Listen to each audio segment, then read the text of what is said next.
제목을 순전한 생명 그랬어요.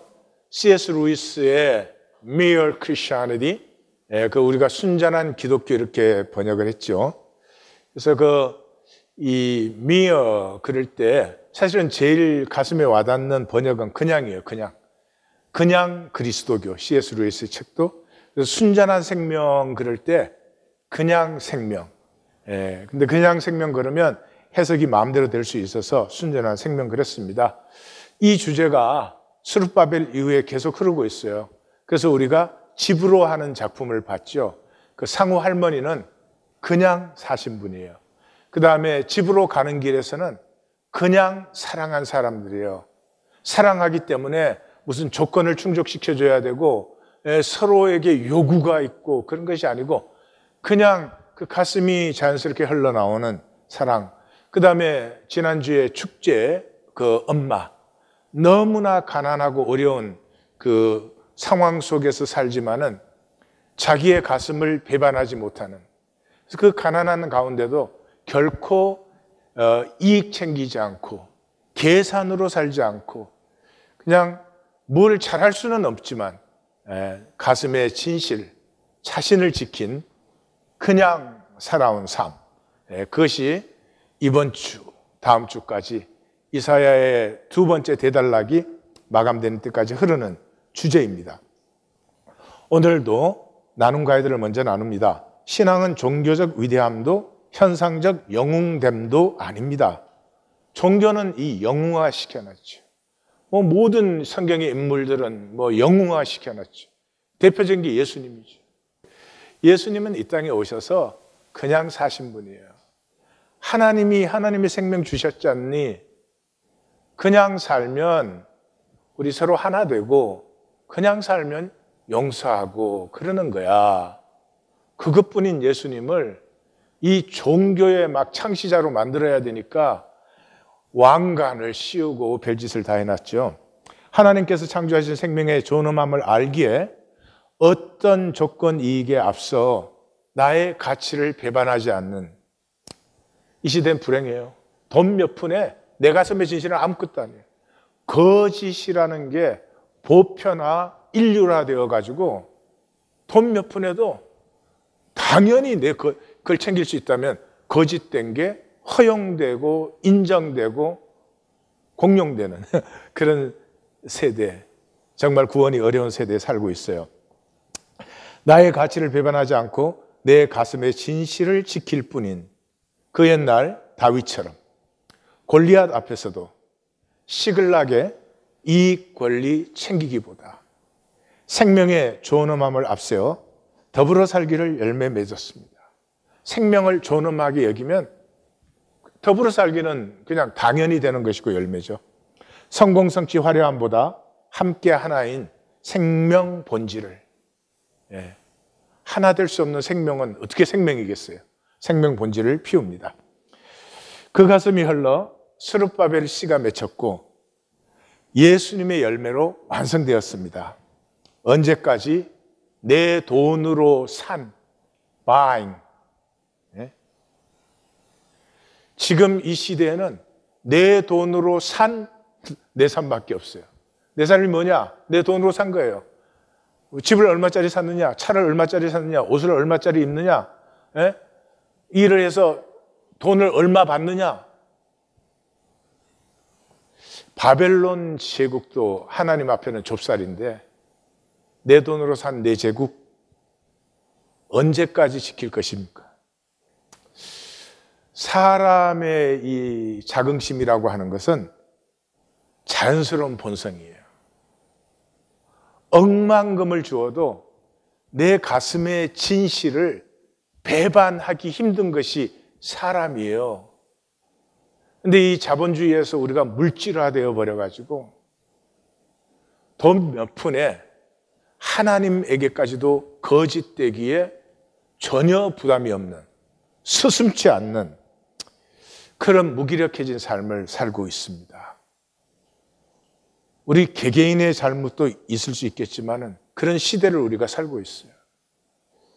회복되어야 될 일이고 우리 하나님의 형상인 나의 존재 가치가 회복돼야 되는데 오늘 선지자의 이 뼈아픈 외침에서 하나님이 창조하신 우리 한 사람 한 사람의 귀함이 회복되어지고 확정되어지기를 주의 이름으로 축원합니다. 네. 오늘 본문은 너희 길 생각을 버리고 돌이키라 하는 것이에요. 하나님이 생명잔치를 회복했다. 돌이켜서 다 나오라. 그것이죠. 여기까지 말씀의 흐름을 보면은 이제까지 잉태하고 출산하지 못했던 너희, 다시 말해서 이스라엘이 하나님께서 불러 세웠지만 열매를 맺지 못했어요. 근데 이제 너희는 열매를 맺는다. 왜? 내가 내 남편 되었으니까. 한 운명이 되었기 때문에 내가 영원한 맹세로 이것을 확정한다. 영광의 새 세계가 펼쳐진다. 자녀와 부모가 함께 누리는 세계가. 역사 내내 자녀와 부모는 항상 단절되어 있었습니다. 그거 참 이상하죠. 그래서 구약의 총결론도 이 메시아가 돌아올 때 엘리야가 아비의 마음을 자녀에게로, 자녀의 마음을 아비에게로 돌이킨다. 그런데 부모와 자녀가 한 마음이 되는 큰 복이에요. 큰 복이에요. 부모가 나이가 들어갈수록 자녀가 부모의 마음을 본인보다 더 잘 품어주고 있고, 또 힘든 세상을 사는 자녀의 마음을 부모가 더 잘 이해하고 있고, 복 중에 복이죠. 그리고 성경의 중심이 샬롬이에요. 큰 샬롬이. 큰 샬롬이 나타나는데 이건 제국과 전쟁을 넘어서, 다시 말해서 세상 역사는 이제 끝장나 버리는 것이에요. 그것을 하나님이 포로의 아픔을 통해서, 이 백성을 포로로 보내면서 하나님이 더 아파하셨어요. 그리고 그 귀환을, 그 죽음의 그 사막과 산맥을 넘는 그들을 하나님이 얼마나 그냥 평안하고 복된 자리로 인도해 주시고 싶으시겠어요. 근데 그 황폐한 자리로 인도하셨어요. 목적은 딱 하나예요. 전부가 상황을 우상화시켜 놨어요. 잘 산다는 게 상황이 편한 게예요. 그냥 문제 없으면 돼. 모든 게 내 마음대로 되면 돼. 그럼 나는 상황이 편한데 나는 잘하지 않아. 나는 성숙하지 않아. 나는 더 깊고 풍성하게 못 누려. 그럼 무슨 소용이 있냐고요. 그래서 그 상황의 절대성을 깨어버리고 내가 창조한 너희가 얼마나 아름답고 신비한지. 이 가슴이 처음 나타난 사람이 다윗이죠. 다윗의 가슴이 흘러서 스룹바벨의 씨가 맺혔어요. 그 자리에서 이제 하나님은 우리에게 말씀을 주시고 계셔요. 왜냐 그러면 그런데도 돌이키지 못하는 이스라엘, 이 귀한 자들. 오라, 들으라, 찾으라, 부르라. 그래서 슈브하라, 돌이키라. 이 말은 하나님을 알고 믿는 것이 우리에게는 불가능합니다. 어떻게 하나님 아세요? 육의 인간이 어떻게 하나님을 아세요? 하나님 아는 거 불가능합니다. 종교는 처음부터가 거짓말이죠. 왜냐하면 가서 하나님 믿으세요 이래요. 하나님을 알면 믿게 되어 있는데 그 사람이 하나님을 안다고 전제하잖아요. 하나님을 믿으세요 그러니까. 그러니까 종교는 알파부터 완전히 잘못되어 있는 거죠. 불가능해요. 하나님을 믿으면 하나님을 따르는 것인데 우리가 그걸 할 수 있어요? 그 말은 우리의 길과 생각을 버려야 되는데 우리 중에 우리의 길과 생각 버릴 수 있는 사람 있습니까? 없어요. 그러면 어떻게 해요? 그래서 깨어지는 것이에요. 하나님을 알고 싶고 믿고 싶은데 그것이 안 된다는 것을 발견하는 데가 종교예요. 그래서 종교에서 마음이 깨어지는 거죠. 본문에서 만날 것은 그러므로 무엇을 어떻게 버리고 슈브해야 되는가 하는 것을 만나는 것이 오늘 본문을 만나는 것이에요. 17절 하는 이는 여호와의 종들의 기업이요 그들이 내게서 얻은 공인이라.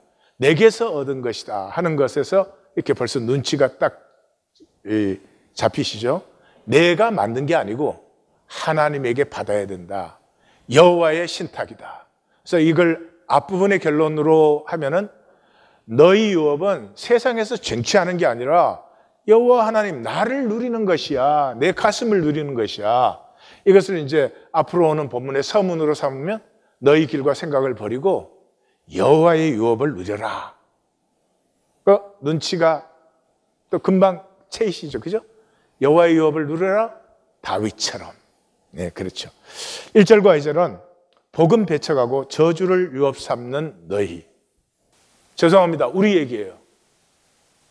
지금 하나님 믿고 하나님에게 예배하러 나오셨죠. 그러나 우리 중에 대부분은 하나님의 복을 우리가 딱 막아놓고 내가 원하는 거 주세요. 내가 원하는 거. 내가 만드는 거 잘 되게 해주세요. 지금 그렇게 있어요. 그래서 복음 배척하고 저주를 유업 삼고 있어요. 점검해 보시고 만약 그렇다면 오늘 바뀌셔야 돼요. 예. 1절 시작이 호의. 호의는 안타깝다는 뜻입니다. 너희 모든 목마른 자들아 물러나오라. 돈 없는 자들 오라. 너희는 와서 사 먹되 돈 없이 값없이 와서 포도주와 젖을 사라. 사 먹어라. 근데 돈 없이 값없이 그러면 서로 모순되는 것 같지 않아요? 사 먹으라는 말은 누구든지는 아무나 아무렇게가 아니다. 누구든지 나올 수 있다는 말은 아무나 아무렇게나 나오는 게 아니죠. 그러면 사 먹으라 그랬으니까 근데 돈으로 살 수 없는 것이니까 어떻게 해야 돼요? 하나님께 구하고 찾고 두드림으로 나와야 되겠죠. 예, 돈 없이 값없이 그랬으니까 현상 가치로 살 수 있는 것이 아니에요. 현상 가치로 살 수 있는 것이 아니에요. 아주 쉽게 표현하면 이런 것인데 부모가 자식이 어떻든 간에 부모는 자식을 사랑하죠. 우리는 그런 표현을 쓰죠. 낳은 죄 때문에. 낳은 죄 때문에. 그 아주 적절한 표현 같아요. 하나님이 우리를 창조하신 죄 때문에 우리가 어떻게 잘못되어도 우리를 사랑하는 것을 멈추실 수가 없어요. 그래서 낳은 죄 때문에 또 창조하신 죄 때문에 우리를 사랑할 수밖에 없는 그 하나님의 은혜를 받으라. 네가 네 인생 만든다고 설치지 말고 받으라.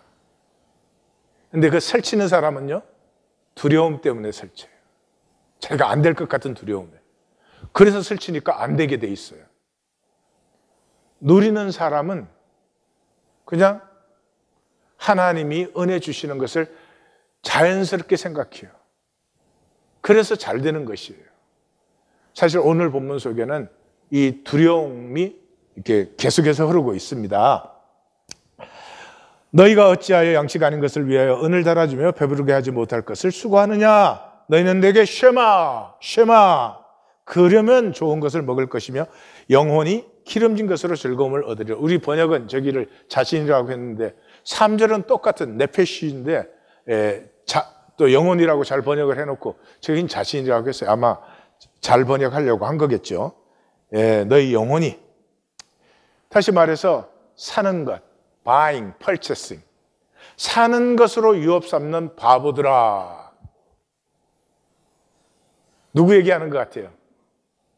우리 얘기예요, 우리 얘기.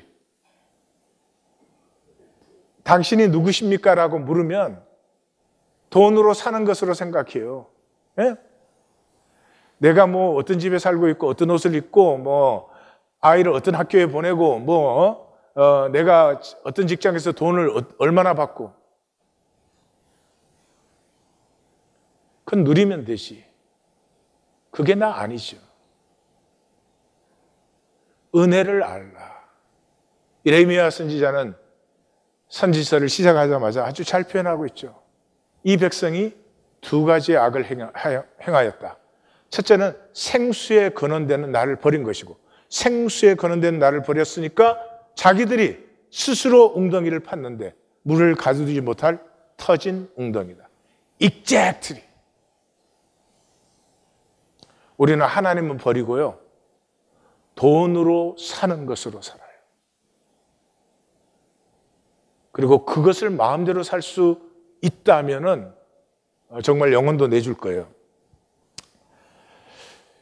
돈은 현상계에서 필요하고 유용한 것이죠. 그렇지만 돈으로 본질을 살 수 없어요.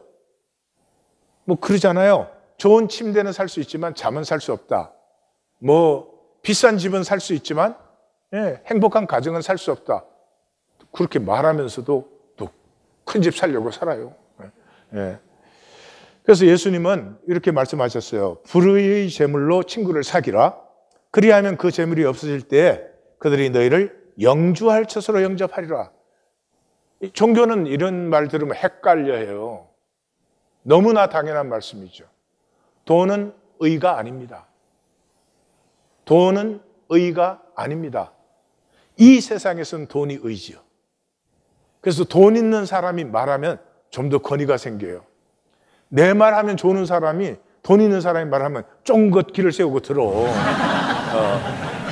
뭐 돈 있는 사람이 짝퉁 들고 있으면 진짜 같아. 근데 우리가 진짜 들어도 짝퉁인 줄 알아. 돈은 의가 아니에요. 세상은 돈이 의라고 해요. 의가 아니다란 말이 불의다라는 얘기예요.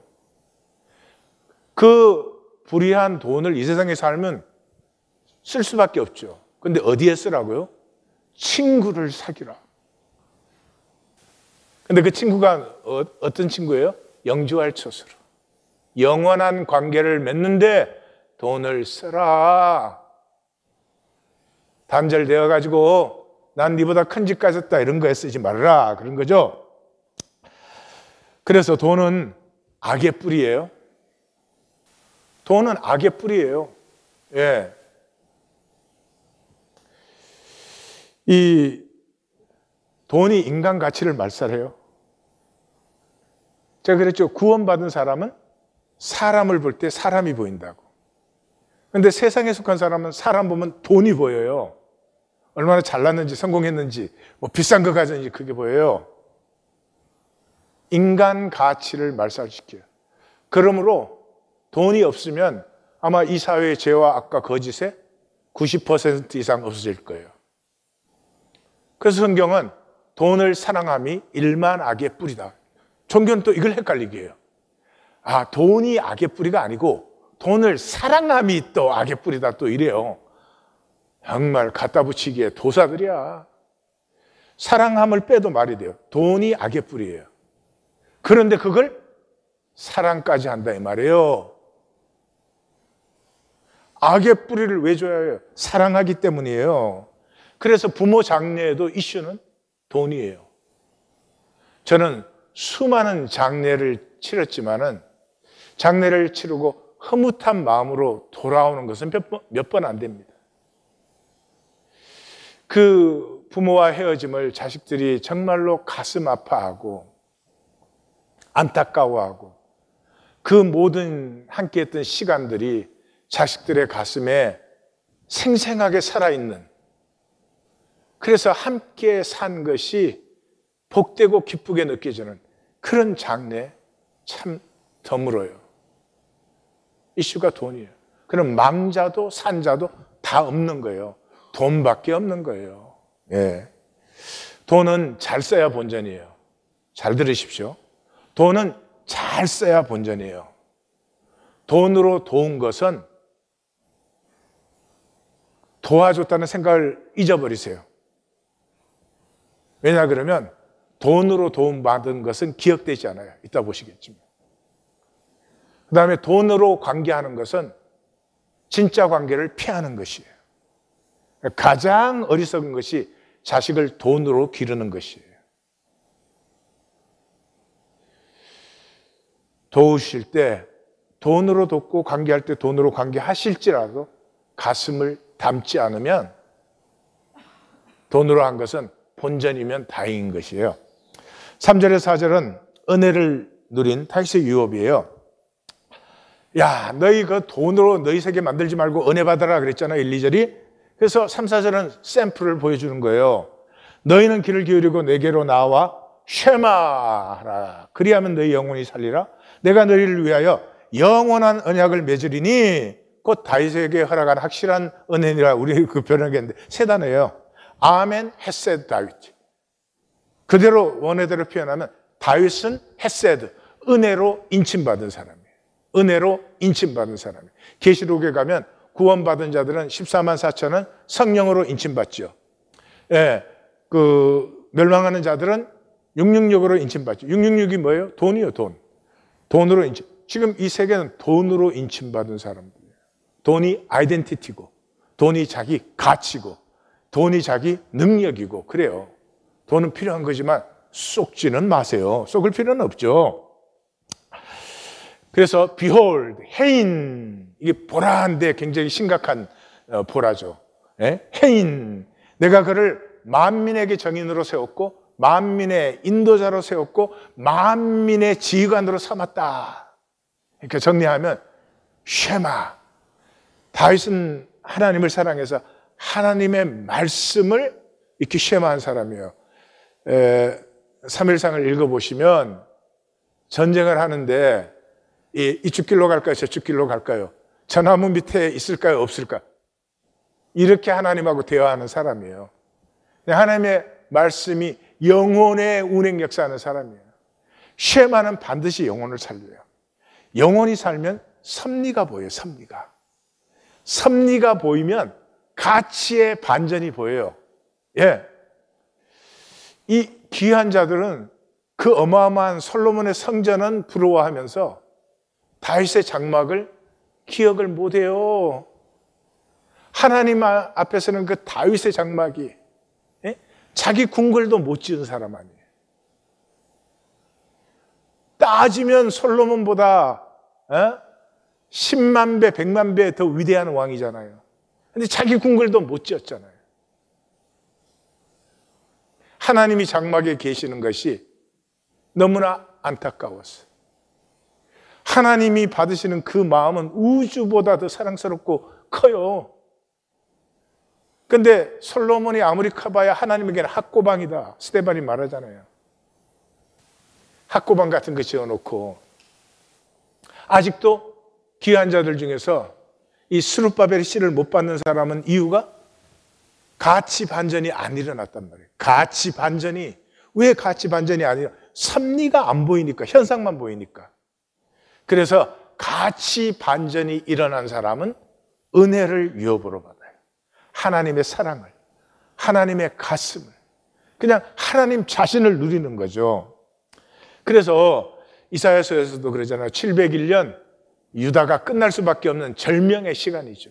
그런데 하나님이 내가 나를 위하여 내 종 다윗을 위하여, 다윗과 하나님은 한 운명이에요. 그래서 이성을 보호한다. 그래서 여기에 아수르의 18만 5천이 죽은 것은 역사가들은 해석을 못하는 것이에요. 이것은 하나님의 임재를 아는 사람, 18만 5천이 성 가까이도 못 와봤어요. 그게 임재의 거룩함이에요. 우리는 그 임재 앞에 나아갈 수 있을까요? 예수 그리스도의 이름을 부르면서도. 그것이 기독교라는 종교의 비극이에요. 그런데 다윗은 왜 그렇게 하나님이 하나님의 가슴으로 다윗의 가슴을 받았을까요? 다윗이 하나님의 가슴을 받았으니까. 그래서 다윗은 3번 기름 부음을 받아요. 사무엘에게 기름 부음 받고, 남왕국의 왕으로 기름 부음 받고, 이 12지파 이스라엘 전체의 왕으로 기름 부음 받는데, 사무엘에게 기름 부음 받고 10년 동안을 고생하죠. 망명 생활을 하면서. 그것을 끝내는 선언이 바로 여기에요. 이 블레셋에 망명 가서 있는데 그 가드 왕 아기스의 보호를 받고 있죠. 여기 전쟁 나오라 그러니까 나갔어요. 그런데 블레셋은 5개 도시 연합국가예요. 그 4개국 왕이 야, 이스라엘하고 싸우는데 다윗을 데리고 나가면 어떻게 하냐? 그렇게 해서 아기스가 다윗을 돌려보내면 하나님의 섭리죠. 그래서 만약에 다윗이 이스라엘을 쳤으면 영원히 이스라엘에서는 배척되죠. 돌아와 보니까 아말렉이 처자식과 모든 걸 다 썰어가 버렸죠. 다윗이 울 기력이 없이 소리 높여 울었더라. 그런 장면이 나와요. 다시 다윗이 용기를 내서 아말렉을 추격합니다. 근데 부솔 시내가에서 600명의 군사 중에 3분의 1, 200명이 우린 못 간다 그럽니다. 그때 이미 사할 길이 늦어졌으니 그 광야에서 어떻게 추적이 되겠어요? 그래서 400명만 데리고 추적을 했는데 하나님의 섭리로 그 병든 소년병을 만남으로 모든 것을 다시 되찾아서 돌아옵니다. 돌아왔을 때 그 비류가 그랬는데 제가 볼 땐 비류가 아니에요. 그 사람들이 우리 가족은 돌려줍시다. 그러나 전리품은 나눌 수 없습니다. 우리는 생명 걸고 싸웠고 저들은 시내가에서 쉬지 않았습니까? 근데 제가 그때 다윗이었으면 그 사람들 말하기 전에 야, 너는 얄짤 없어. 왜 여기 있냐? 가. 그랬을 텐데 다윗이 참 다윗의 가슴이 저는 부럽습니다. 야, 우리 한 가족 아니야? 그러면 잘하고 못하고 따지는 것 아니지 않아? 같이 먹고 사는 거지. 공을 따지고 실을 따지고 과를 어떻게 따져? 우리는 함께 먹고 함께 사는 사람들이야. 이 한마디가 하나님의 가슴을 녹여버렸습니다. 녹여버렸습니다. 10년의 망명 그 고난의 시간이 끝나고 그 자리에서 남왕국의 왕으로 기름 부음 받죠. 그래서 은혜 받은 자는 구원받은 자고 구원받은 자라는 말은 한 아버지 아래 우리는 함께 사는 사람들이야.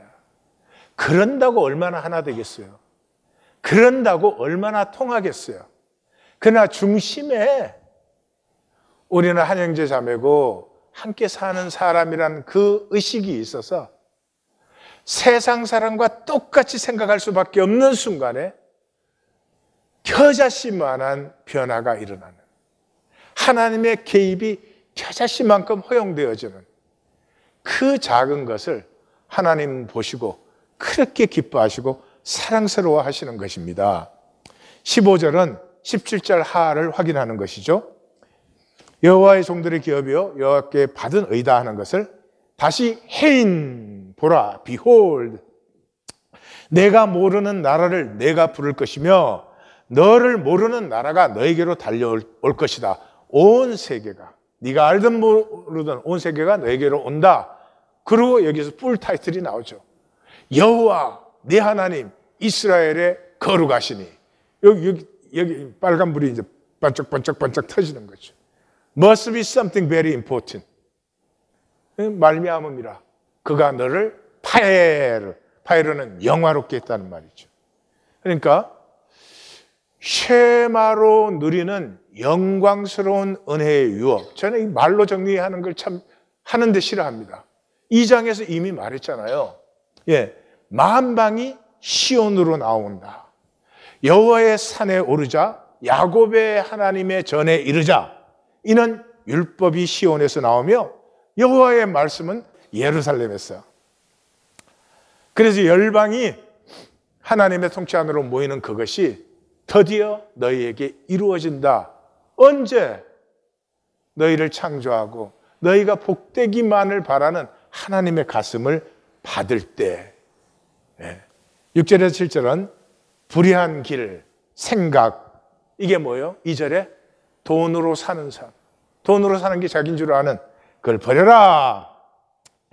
너희는 여호와를 찾으라. 맞자 한다 하는데 번역은 굉장히 복잡합니다. 너희는 만날 만한 때 우리는 그렇게 했죠. While he may be found. 그 다음에 여호와를 부르라. 하야 카로브. While he is near. 가까이 계실 때 부르라. 이 무슨 말이에요? 언제는 여호와 하나님이 가까이 안 계셨어요? 다윗의 가슴이 흘러서 스룹바벨에게서 그 씨앗으로 맺힌 것이 나타난 지금. 보이지 않니? 하나님이 어떻게 역사하시는지. 보이지 않니? 하나님이 어떻게 영광스럽게 하시는지.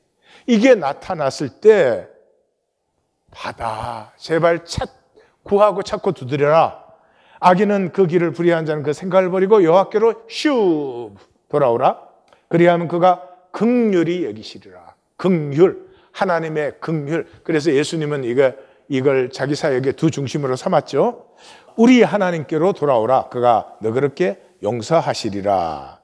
그러니까 하나님께서 이 자기의 이 사랑의 가슴을 부어서 너희가 현상의 무슨 껍질 거창한 것이 아니라 그 무한하고 신비하고 아름다운 영원한 생명 본질이 피어나게 하시려고 여기까지 섭리를 인도하시고 포로까지 보내시고 귀향까지 돌아오게 한 지금 너희는 돈으로 세우는 내 제국이 아니고 하나님의 긍휼을 받아서 다시 긍휼이 너희에게서 흘러넘치는 자들이 되어라.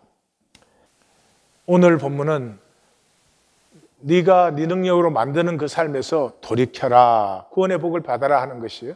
그 말은 순전한 중심, 깨어진 어미의 마음을 받음.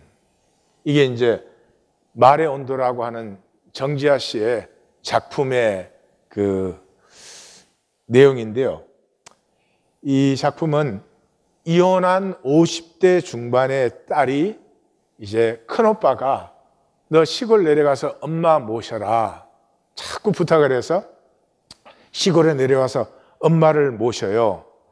근데 이제 이 큰오빠가 그렇게 한 데는 큰오빠는 그 부모의 마음과 통하는, 그 부모의 마음을 잃는 사람이에요. 그래서 이 집 자식들이 다 잘 되었어요. 그리고 부모를 다 좋아해요. 그래서 이 홀로 된 어머님이 어느 집에 오신다고 해도 다 기꺼이 모실 그런 자녀들이에요.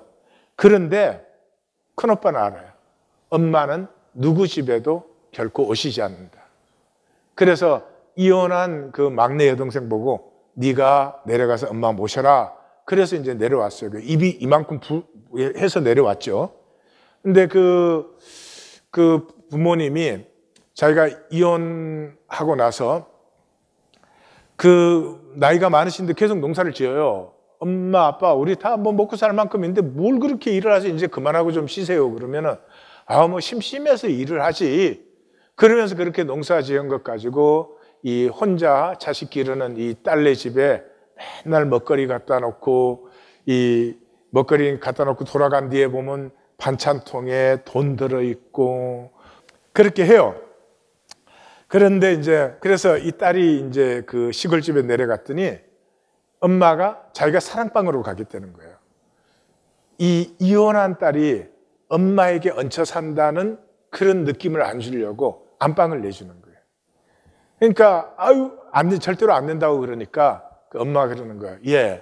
나는 너네 아빠 살아 계실 때 사랑방에 앉아서 새끼 밥 받아 드시고 거기 친구들 데리고 와서 같이 놀고 하는 거 난 평생에 부러웠다. 나 혼자 됐는데 이 나이에 한번 해보자. 이렇게 해가지고 이제 사랑방으로 옮기셔요. 근데 이제 딸이 모시면서 평생의 그 위장병 때문에 밥을 3모이만큼 먹었는데 하루는 이 딸이 호박전을 해드렸더니 호박전 2장을 다 드시고는 어린아이같이 천진한 웃음을 그렇게 웃으시는 거예요.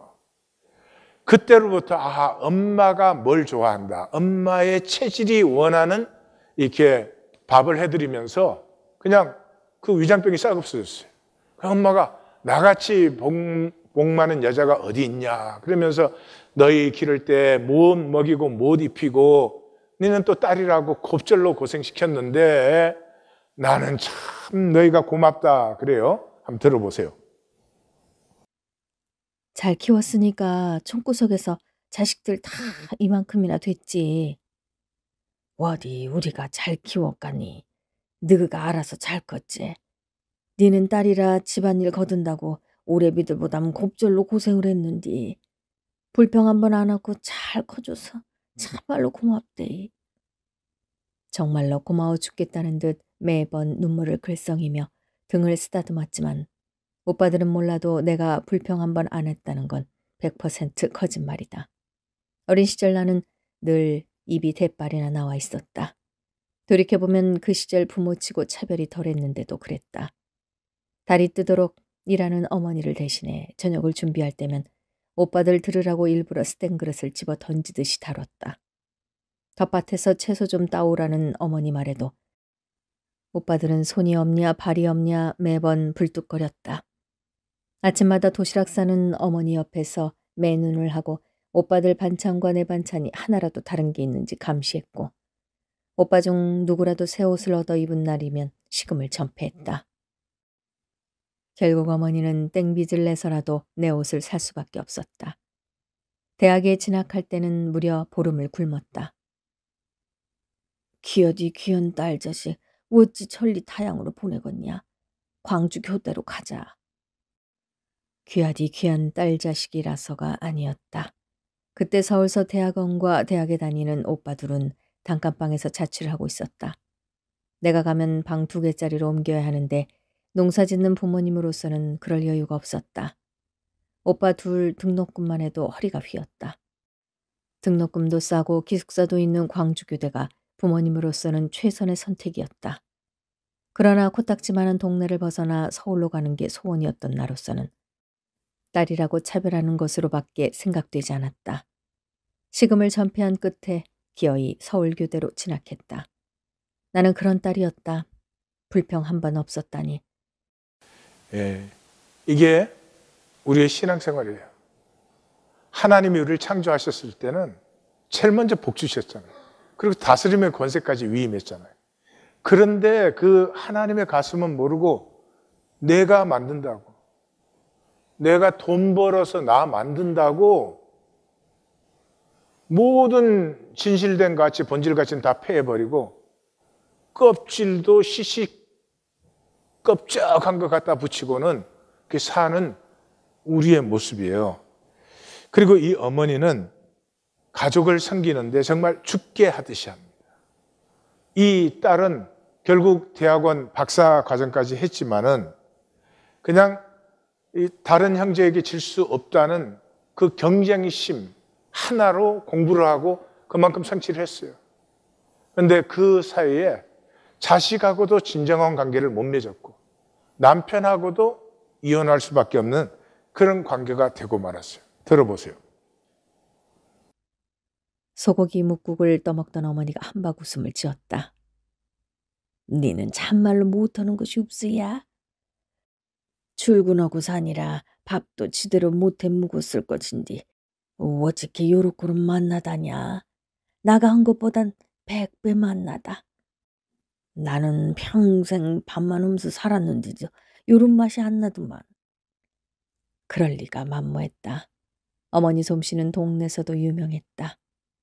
김장철이면 이 집 저 집 불려다니느라 발바닥에 불이 날 정도였다. 어머니가 담근 멸치 액젓은 다른 집과 달리 감칠맛이 돌았고 어머니가 말린 곶감은 유달리 분이 곱게 났다. 어머니 된장에는 골마지도 끼지 않았고 구더기도 끓지 않았다. 마을 사람들은 어머니 손이 금손이라고들 했다. 나도 솜씨가 없는 편은 아니지만 어머니에는 대할 바가 아니었다. 무엇보다 나는 요리를 즐기지 않았다.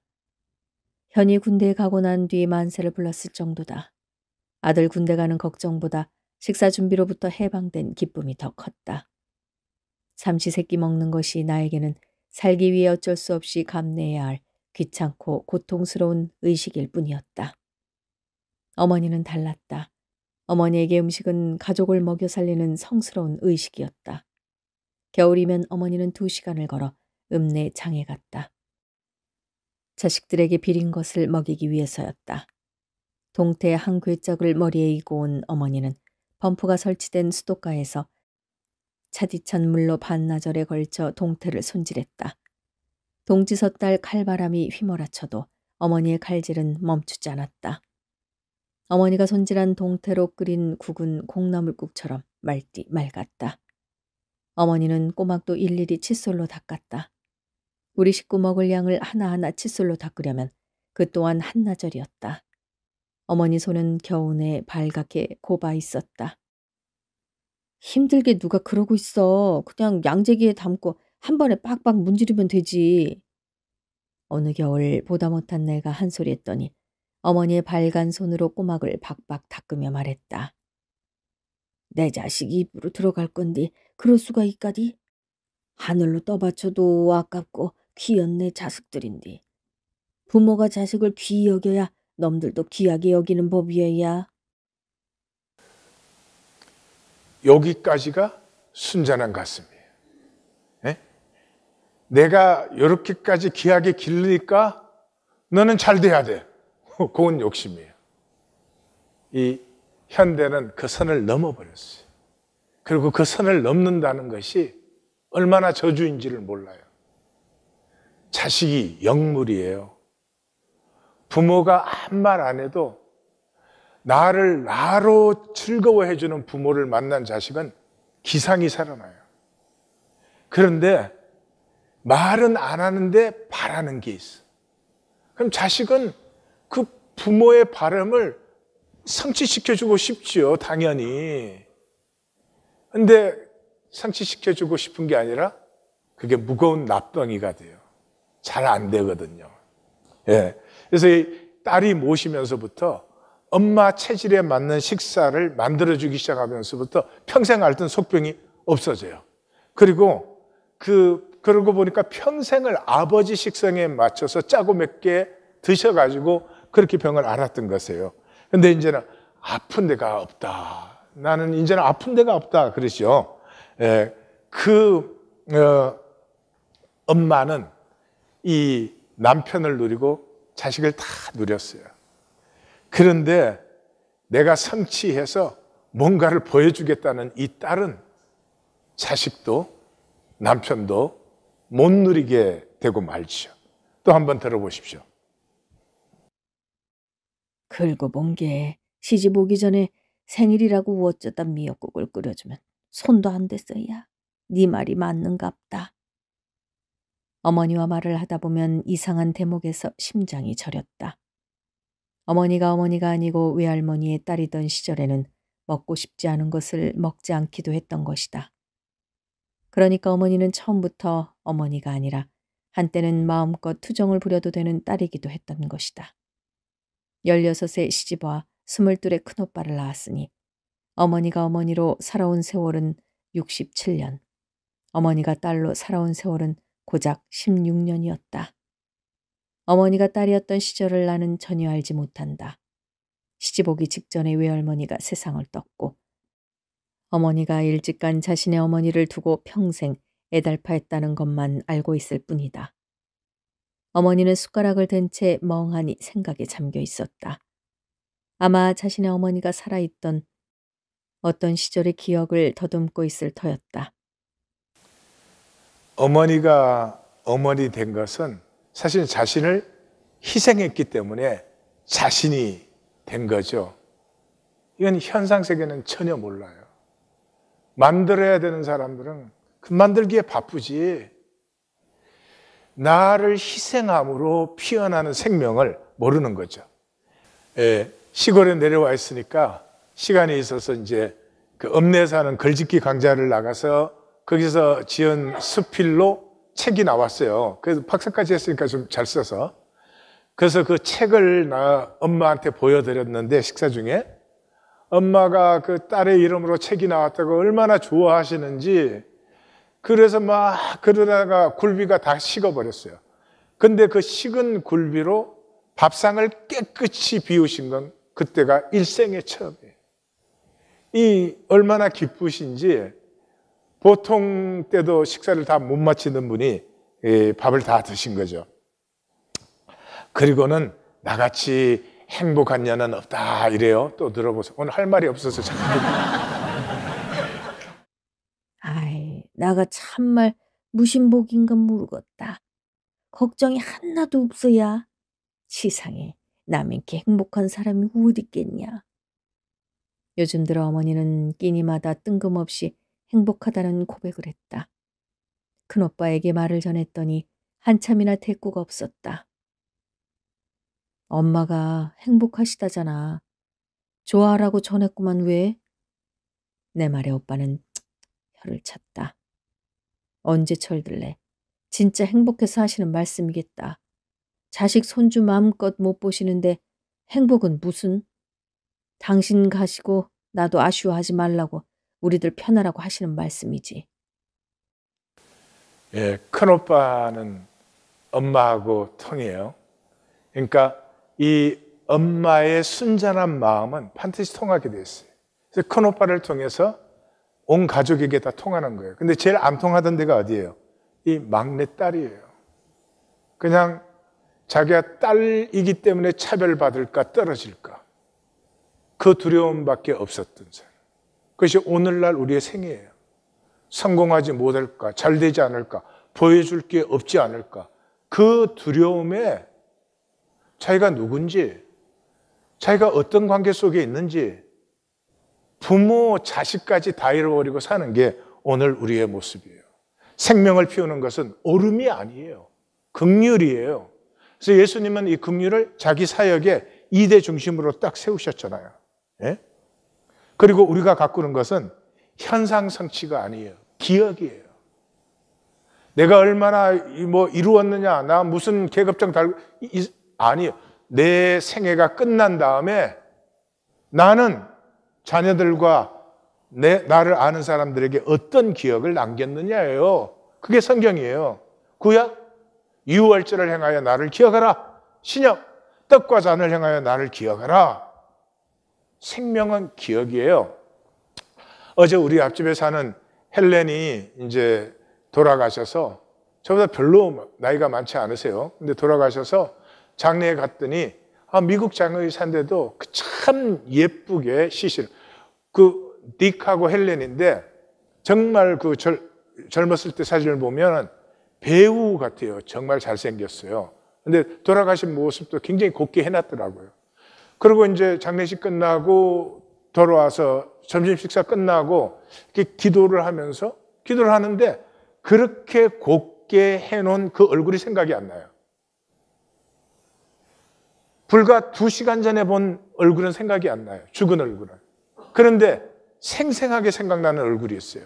우리가 이사 처음 왔을 때 와가지고 웃어주고 인사해주고 이 동네가 어떤 동네인지 누가 사는지 뭐 약간 긴장되는 마음도 있는데 와서 우리가 누구냐고 물어주고 또 자기가 누구라고 얘기해주고 해서 마음을 그 편안하게 해주고 그때로부터 항상 만나면 웃고 하이하고 그 모습은 너무나 생생한 거예요. 10몇 년 된 그 표정은.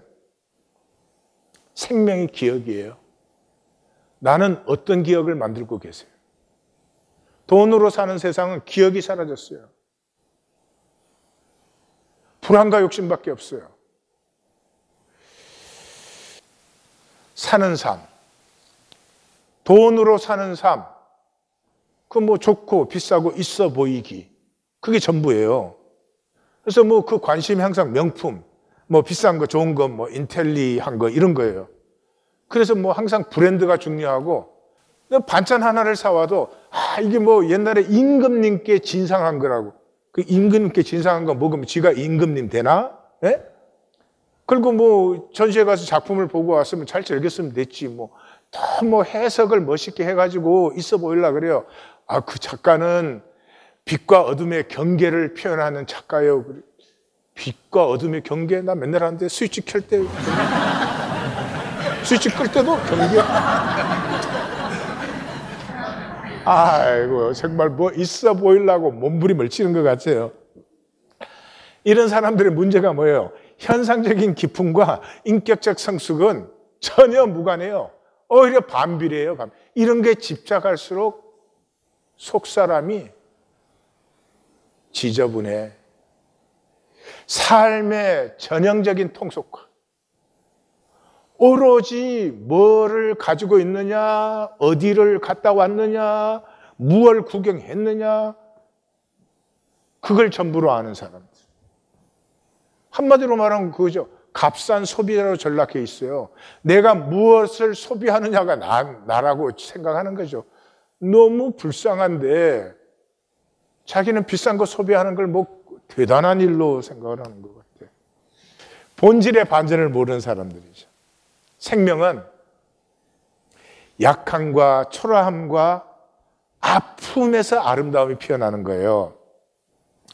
이 귀한 자들의 문제가 아까도 얘기 드렸지만 솔로몬의 성전, 그 하나님 보시기에는 학구방이에요.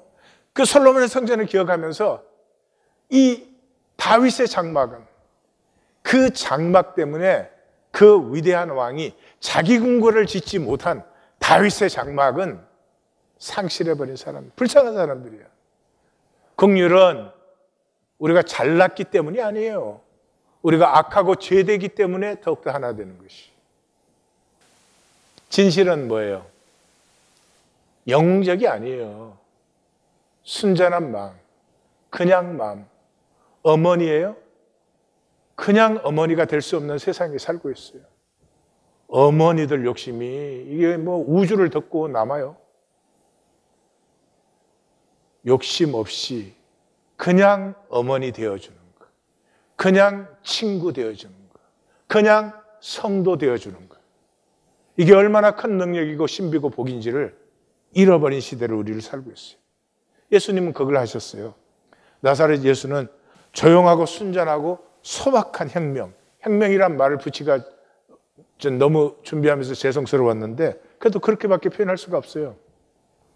그는 외치지 아니하며 목소리를 높이지 아니하며 그 소리를 거리에 들리게 아니하며 상한 갈대를 꺾지 아니하며 꺼져가는 등불을 끄지 아니하고 진실로 정의를 시행할 것입니다. 이 긍휼이 없으셨으면 나는 어디에 있을까? 난 무엇을 했을까? 예수님은 그냥 한 아버지, 한 하나님 아니냐? 그럼 우리가 그냥 같이 사는 거지. 이걸 뭐 위대하게 하라는 것도 아니고 완벽하게 하라는 것도 아니고 잘 하라는 것도 아니고 현상에 어떻게 단절 안 되고 살 수 있겠어요?